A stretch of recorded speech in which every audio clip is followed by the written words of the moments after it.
Hello मेरे प्यारे बच्चों, आपका स्वागत है श्री मैथ्स के अंदर। मेरे प्यारे बच्चों, आज हम लोग शुरू करेंगे डायरेक्टरेट ऑफ एजुकेशन मतलब डीओई, या आप सपोर्ट मटेरियल बोल दीजिए, एक ही बात है। सपोर्ट मटेरियल का चैप्टर नंबर 7 शुरू करेंगे, कोऑर्डिनेट ज्योमेट्री। तो कोऑर्डिनेट ज्योमेट्री के अंदर मेरे प्यारे बच्चों, ये आपका सबसे पहला क्वेश्चन है। आइए देखते हैं इस क्वेश्चन को कैसे करेंगे। कहता है P is a point on the x axis at a distance of 3 unit from y axis. वो कह रहे हैं बच्चे पी एक पॉइंट है, कहाँ पर है? एक्स एक्सिस पे है, at a distance of 3 unit from the y axis to the left. मतलब वाई एक्सिस के क्या है, लेफ्ट में है वो। ठीक है बेटा, एक्स एक्सिस पर पॉइंट है, वाई एक्सिस के लेफ्ट में है। आपको पी का कोऑर्डिनेट बताना है। ठीक है, देखो बहुत ही बेसिक क्वेश्चन है, एक बार हम आपको इवेल्यूट कराते हैं। देखिए ये बच्चा वाई एक्सिस है, ये हमारे पास एक्स एक्सिस है। क्वेश्चन ने बोला पी कहां पर है, एक्स एक्सिस पे। देखो अगर एक्स एक्सिस पे है तो ये बात तो पक्की है कि वाई कोऑर्डिनेट उसका 0 होगा। तो इसका मतलब भाई ये वाला पॉइंट होना तो बड़ा ही मुश्किल है, क्योंकि इसमें x0 है, इसमें भी x0 है। तो पॉइंट इन दोनों में से कोई एक होगा। ठीक है, अब आगे समझते हैं।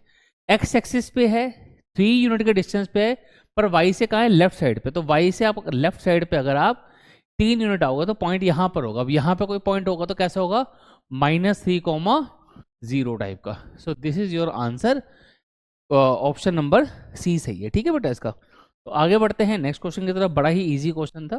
देखिए नेक्स्ट क्वेश्चन, इसमें क्या कह रहा है बेटा, the distance of this point from the y axis. आपको बेटा इसका डिस्टेंस बताना है वाई एक्सिस से। ये भी बड़ा ही इजी क्वेश्चन है। पहले मैं पॉइंट को रफली ड्रॉ कर देता हूं, फिर आपको समझाता हूं। इसकी ट्रिक भी आपको बताएंगे, ध्यान से सुनिएगा। 3,-2, 3,-2 यहां पर कहीं आएगा, 3,-2। अब आपको क्या करना है, इसका वाई एक्सिस से डिस्टेंस निकालना है। दिमाग लगाओ, आप आगे कितना गए, 3 यूनिट, नीचे कितना आए, 2 यूनिट, तभी तो प्लॉट हुआ 3,-2। तो वाई एक्सिस से डिस्टेंस कितना है भाई, वाई एक्सिस से डिस्टेंस है इसका 3 यूनिट। कितना डिस्टेंस है, 3 यूनिट। ये तो आंसर हो गया। ठीक है, अब इसका शॉर्टकट समझ लो। जैसे मान लो उन्होंने पूछा होता है कि एक्स एक्सिस से डिस्टेंस बताओ इसी क्वेश्चन में, तो बहुत से बच्चे क्या करेंगे, देखो हम नीचे कितना आए हैं, 2 यूनिट आए हैं, तो बहुत से बच्चे इसका आंसर -2 लिख देते हैं। नहीं बेटा, डिस्टेंस हमेशा कैसा होता है, पॉजिटिव होता है। तो हम नेगेटिव कभी नहीं लिखेंगे, एक चीज ध्यान रखना। ठीक है, तो हमेशा डिस्टेंस कितना आएगा, पॉजिटिव आएगा। अगर वो पूछता इस पॉइंट का एक्स एक्सिस से डिस्टेंस बताओ, तो मैं बताता +2 यूनिट्स। माइनस में बेटा डिस्टेंस कभी नहीं बताना, आपने इस चीज का ध्यान रखना। अब आगे की बात सुनो, शॉर्टकट वाली बात क्या है। जैसे सपोज करो हमारे पास कोई भी एक पॉइंट है, ए कॉमा बी। ठीक है, या इसको और इजी बनाने के लिए मैं एक काम करता हूं, मैं यहां पे लिख देता हूं x, यहां लिख देता हूं y। अब सुनो, अगर कभी भी किसी पॉइंट का डिस्टेंस x एक्सिस से मांगे, किससे मांगे, तो तुम y कोऑर्डिनेट लिख दो, और कभी y एक्सिस से डिस्टेंस मांगे तो तुम x कोऑर्डिनेट लिख दो। बस ध्यान रखना कि साइन पॉजिटिव का रखना है। सपोज करो ये -y है, तो आपने y ही लिखना है, मतलब माइनस मत लगाना, क्योंकि डिस्टेंस हमेशा कैसा होता है, पॉजिटिव।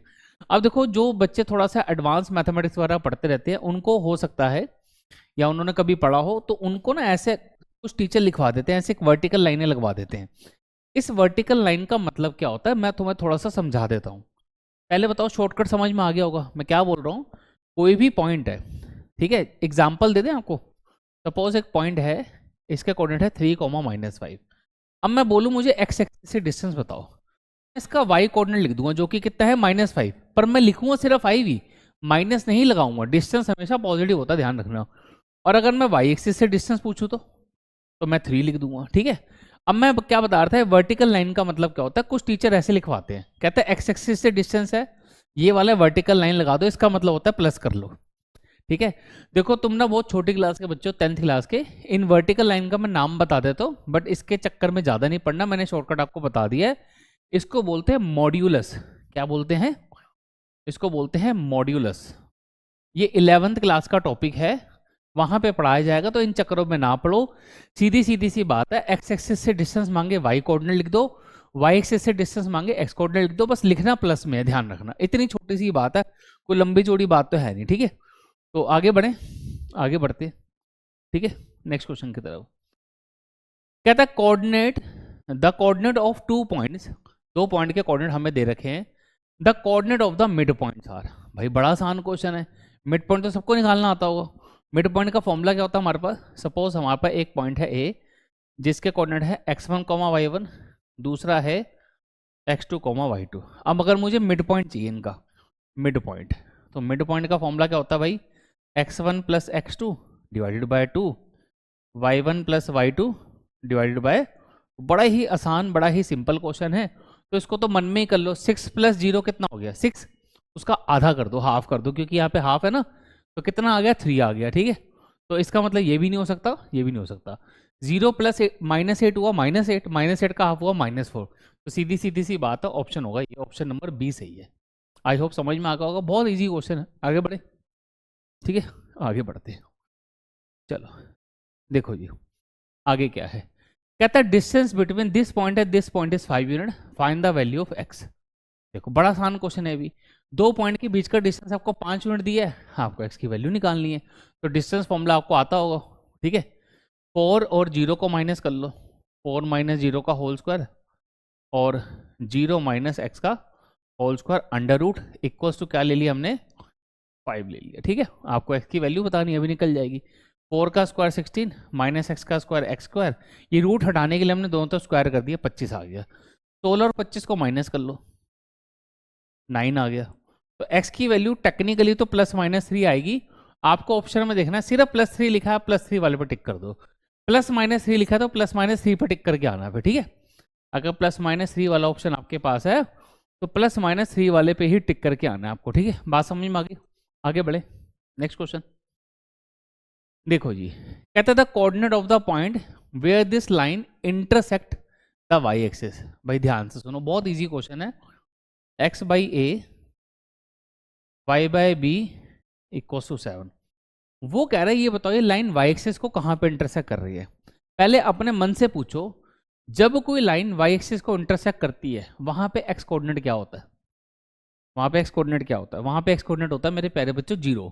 जब भी कोई लाइन y एक्सिस को कट करेगी, जैसे अगर मैं कार्टेशियन प्लेन बना लूं, ये कार्टेशियन प्लेन है, सपोज एक लाइन आई y एक्सिस पे कट किया, मुझे y कोऑर्डिनेट तो नहीं पता क्या होगा, मुझे नहीं पता, पर मुझे पता है x कोऑर्डिनेट 0 होगा, ये बात कंफर्म है, हाँ या ना। y एक्सिस पे कभी भी कोई लाइन कट करेगी x कोऑर्डिनेट 0 ही होगा। बोले बात समझ में आती है या नहीं आती? ठीक है, तो हमने क्या करा है, इसमें x कोऑर्डिनेट 0 डाल दी, 0 डालोगे खत्म हो जाएगा। तो सीधी सी बात है, y की वैल्यू कितनी आ गई? 7b। तो इसका मतलब वो कह रहा है कोऑर्डिनेट बताओ, तो कोऑर्डिनेट क्या बनेगा? 0,7b। क्या ऑप्शन में है? हाँ हाँ, ये रहा ऑप्शन नंबर सी। ये भी हो गया क्वेश्चन। बोलो बात समझ में आएगी नहीं? इतने इजी इजी छोटे छोटे से क्वेश्चन है, 1 मार्कर क्वेश्चन है। आई होप आपको समझ आ रहे होंगे। नेक्स्ट क्वेश्चन की तरफ बढ़ते हैं, ठीक है। देखो ये नेक्स्ट क्वेश्चन क्या कह रहा है। कहता था area of triangle O A B, ठीक है, the coordinate of whose vertices are A B and O, का मतलब यहाँ पे ओरिजिन है। हमें एरिया बताना है इसका। क्या बताना है बोलो? एरिया बताना है, ठीक है। देखो एरिया ऑफ ट्रायंगल हम बताएंगे कैसे। अब इसका ना एक फॉर्मूला होता था, मतलब अब एनसीईआरटी से हट गया है, ठीक है। तो मैं आपको फॉर्मूला ही बता देता हूँ, बाकी एक बार ना इसके पॉइंट को प्लॉट कर लेते हैं, क्योंकि इसमें ओरिजिन है ना। हो सकता है कि बिना फॉर्मूले का यूज करे ऐसे ही ये क्वेश्चन सॉल्व हो जाए। मैं भी ट्राई कर रहा हूँ आपके साथ ही, तो ये ट्राई करके देख लेते हैं। देखो ए के कोऑर्डिनेट है 4,0, तो भाई 4,0 तो यहाँ पे कहीं होगा, ठीक है, हमने मार्क कर दिया। ओ की बात करें, ओ तो रीजन है। बी की बात करें वो है 0,-7, भाई 0,-7 यहाँ पे नीचे कहीं आएगा, 0,-7। तो भाई ये ना एक ट्रायंगल बन गया, राइट एंगल ट्रायंगल। तो जब राइट एंगल ट्रायंगल बन गया तो आपको फॉर्मूले की तो वैसे भी जरूरत नहीं है। कौन सा फॉर्मूला? कोऑर्डिनेट ज्योमेट्री में एरिया ऑफ ट्रायंगल निकालने का ना फॉर्मूला होता था, पहले होता था, अब हट गया है। चाहो तो आप गूगल सर्च कर लेना area of triangle using coordinate geometry, तो आपके सामने फॉर्मूला आ जाएगा। वो हमें नहीं यूज करना, हमारे सिलेबस से हट गया। अब हमें इस ट्रायंगल का एरिया निकालना है, मेरे ख्याल से बच्चा भी निकाल लेगा कोई, ठीक है। ये हमारे पास 4 है, ये हमारे पास 7 है, ठीक है। तो half into base into altitude लगा दो, क्योंकि राइट एंगल ट्रायंगल है। तो हाफ बेस मेरे पास 4 है, ये 7 है, 2 2 ज़ा 4, 2 7 ज़ा 14, तो 14 स्क्वायर यूनिट इसका आंसर ऑप्शन नंबर डी सही है। इतने छोटे छोटे से आसान आसान से क्वेश्चन है। आई होप आपको समझ में आ रहा होगा। आगे बढ़ते हैं, ठीक है। देखो जी नेक्स्ट आपको कह रहा है इसके बीच का डिस्टेंस बताओ। मेरे ख्याल से क्वेश्चन तो ऐसा टफ नहीं है, बट हाँ क्योंकि हम यहाँ पे आपके सारे क्वेश्चन सॉल्व करा रहे हैं तो ये भी करा देते हैं। इसमें और इसको माइनस कर लो। देखो डिस्टेंस फॉर्मूले में एक चीज ध्यान रखना, आपको पहले दो कोऑर्डिनेट माइनस करने, किसी भी ऑर्डर में माइनस करो, इसमें से इसे माइनस करो या इसमें से इसे माइनस करो, कोई फर्क नहीं पड़ता। ऐसे ही इन दोनों को भी माइनस करना है, ठीक है। तो मैंने क्या करा, -2/3 में से माइनस कर दिया माइनस का 11/3, इसका स्क्वायर, फिर 5 में से 5 माइनस करेंगे तो 0 ही आएगा, और आपको पता है डिस्टेंस निकालने तो रूट भी आएगा, ये डिस्टेंस हो गया हमारा। इसको सोल्व कर लेते हैं, आंसर अभी पता लग जाएगा, थोड़ी सी देर में देखते जाओ, ठीक है। देखो जी, ये 3 आ गया एलसीएम, ये -2 ही रहेगा, माइनस माइनस प्लस हो गया, ठीक है। ये इसका स्क्वायर और ये अंडर रूट और स्क्वायर यहाँ पे कैंसिल आउट हो जाएगा हमारे पास, ठीक है। 11 में से 2 माइनस करोगे 9 आ जाएगा, तो 9/3 कट पिट के आया 3। क्या ऑप्शन में है? हाँ बिल्कुल है, ऑप्शन नंबर सी सही है। देखो ये आ गया समझ, बिल्कुल सीधी सीधी कैलकुलेशन थी। आगे बढ़े, देखो जी, कहता था coordinate of the point which is a reflection of this point in the x axis. देखो भाई, वो कह रहा है इस पॉइंट का एक्स एक्सिस में रिफ्लेक्शन बताओ। देखो रिफ्लेक्शन की जगह ना कई बार आपको बोलता है इमेज बताओ। इमेज कैसे बोलेगा, थोड़ा सा मैं लैंग्वेज समझाता हूँ। क्वेश्चन का मतलब दोनों का सेम है, एक्स एक्सिस में रिफ्लेक्शन बताओ, या वो बोलेगा एक्स एक्सिस को मिरर मान लो, उसमें इमेज बताओ। इसकी मतलब सेम ही है, ठीक है। अब कैसे करेंगे, आसान तरीका ये, छोटा सा कार्टेशियन प्लेन आप बना लो, आपके लिए आसानी हो जाएगी। -3,5 बना के देख लो, -3,5 यहाँ पे कहीं आएगा, -3,5, ठीक है। हम 3 यूनिट आ गया है, 5 यूनिट नीचे गए, ठीक है। ये एक्स एक्सिस है मेरे पास। अब एक्स एक्सिस में इसका रिफ्लेक्शन देखना, पॉइंट ये है। देखो रिफ्लेक्शन का सिंपल सा कॉन्सेप्ट क्या होता है, जितना आप मिरर से दूर होगे उतनी ही डीपर आपकी इमेज बनेगी। इतना तो कॉन्सेप्ट आपको क्लियर होगा। आप नीचे कितना आए हो, 5 यूनिट, तो आपकी इमेज भी 5 यूनिट डीपर बनेगी। इमेज बनेगी यहाँ पर, ये आप कितना ऊपर आएंगे, 5 यूनिट। दिमाग लगाओ, इसका कोऑर्डिनेट क्या होगा, बस ये बताओ। इसका कोऑर्डिनेट होगा 3,5, ठीक है। क्या कोऑर्डिनेट होगा इसका, 3,5। आप इसकी इमेज बना रहे हो, ठीक है, तो इसकी इमेज बनाएंगे 3,5 बनेगा। ऑप्शन नंबर इसका ए सही है। क्लियर हुई बात, ये भी क्लियर हो गया होगा।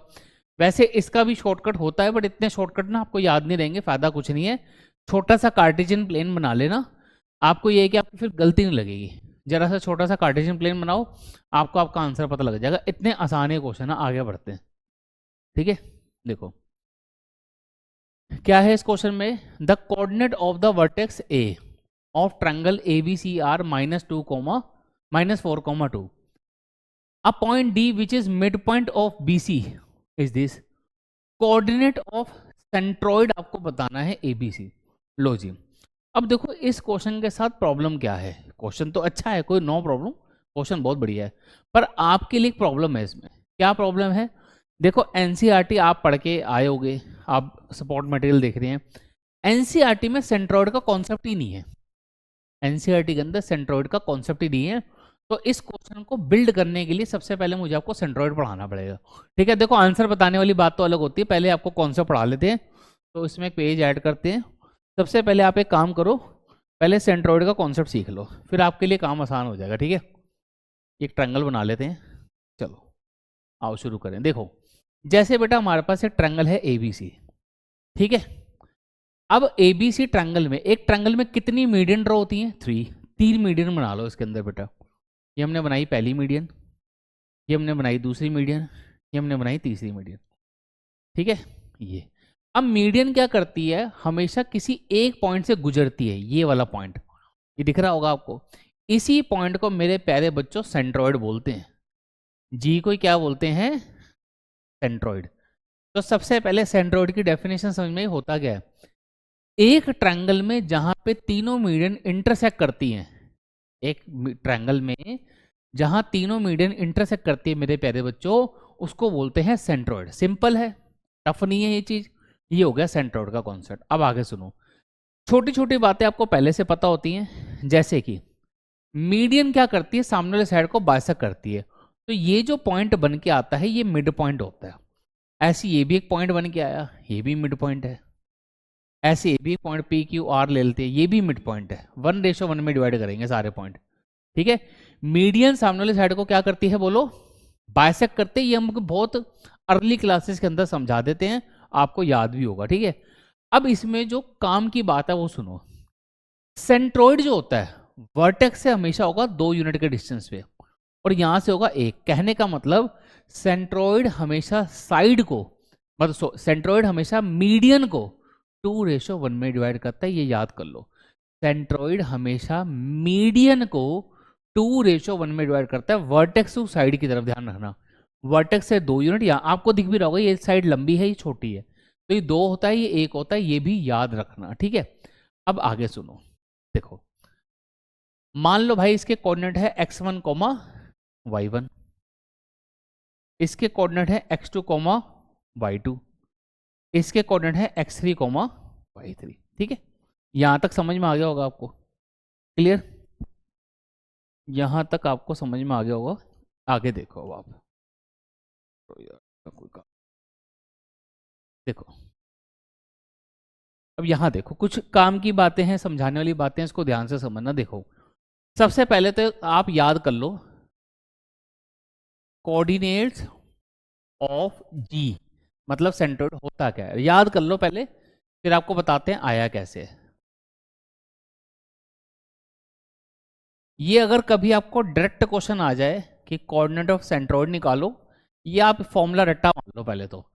सेंट्रोइड के जो कोऑर्डिनेट होते हैं उसका फॉर्मूला होता है x1 plus x2 plus x3 divided by 3, फिर कॉमा लगाओ y1 plus y2 plus y3 divided by 3, मतलब तीनों वर्टेक्स का पहले वाले कोऑर्डिनेट ऐड करो, 3 से डिवाइड लगा दो, फिर दूसरे वाले कोऑर्डिनेट ऐड करो, मतलब y वाले कोऑर्डिनेट ऐड करो, 3 से डिवाइड लगा दो, तो इससे क्या होगा आपको कोऑर्डिनेट ऑफ सेंट्रोइड मिल जाएंगे, ठीक है। अब जो हमारा क्वेश्चन है वो थोड़ा सा और ज़्यादा मॉडिफाइड है, तो उसको समझने के लिए ध्यान से समझो। जैसे जो अभी हमने क्वेश्चन डिस्कस करना है उसमें डायरेक्ट नहीं पूछा गया, ये थोड़ा सा ट्विस्ट करके पूछा, तो आपको पता होना चाहिए आया कैसे, ठीक है। ध्यान से सुनना। अब देखो जैसे बच्चों अगर मैं बात करूं कोऑर्डिनेट ऑफ पी कैसे निकलेगा, दिमाग लगाओ। पी क्या है, बीसी का मिड पॉइंट है। अब मिड पॉइंट के कोऑर्डिनेट कैसे निकलेंगे, x2 plus x3 divide by 2, ठीक है, y2 plus y3 divide by 2, ठीक है मेरे प्यारे बच्चों। तो इस तरीके से हमारे कोऑर्डिनेट ऑफ पी निकल गए। अब देखो बात समझने वाली क्या है, अच्छे से देखना। देखो अगर मैं ऐसे स्ट्रेट लाइन बना लूँ जो कि आपको बड़े अच्छे समझ में आती है, ये मेरे पास ए है जिसके कोऑर्डिनेट है x1 y1, यहाँ पे कहीं पे g है जिसने इसको 2:1 में डिवाइड किया है, और यहाँ पे p है, p के कोऑर्डिनेट ये लिखे हुए, ठीक है। अब देखो अगर मुझे g के कोऑर्डिनेट निकालने हैं तो आप क्या लगाओगे, आप लगाओगे सेक्शन फॉर्मूला। तो सेक्शन फॉर्मूला जैसे ही आप लगाओगे ना आपको यही वाले कोऑर्डिनेट मिल जाएंगे। कुछ बात समझ में आई आपको? आप जैसे ही लगाओगे आपको ये वाले कोऑर्डिनेट मिल जाएंगे। मैं करके दिखाता हूँ, कोई ऐसी दिक्कत वाली बात नहीं है। ये 2 मल्टीप्लाई होगा यहाँ पर, तो कोऑर्डिनेट जी निकाल रहे हैं, तो 2 मल्टीप्लाई होगा x2 प्लस x3 बाई 2 से, प्लस 1 इंटू दिस मतलब x1 डिवाइडेड बाय रेशियो का टोटल, ठीक है। मैं x के लिए करके दिखा रहा हूँ, y के लिए खुद कर लेना, क्योंकि देखो इतनी बेसिक कैलकुलेशन तो आपको आनी चाहिए। क्लियर? 2 से 2 कट गया, x1 plus x2 plus x3 बच गया, x1 plus x2 plus x3, नीचे रेशियो का टोटल 3।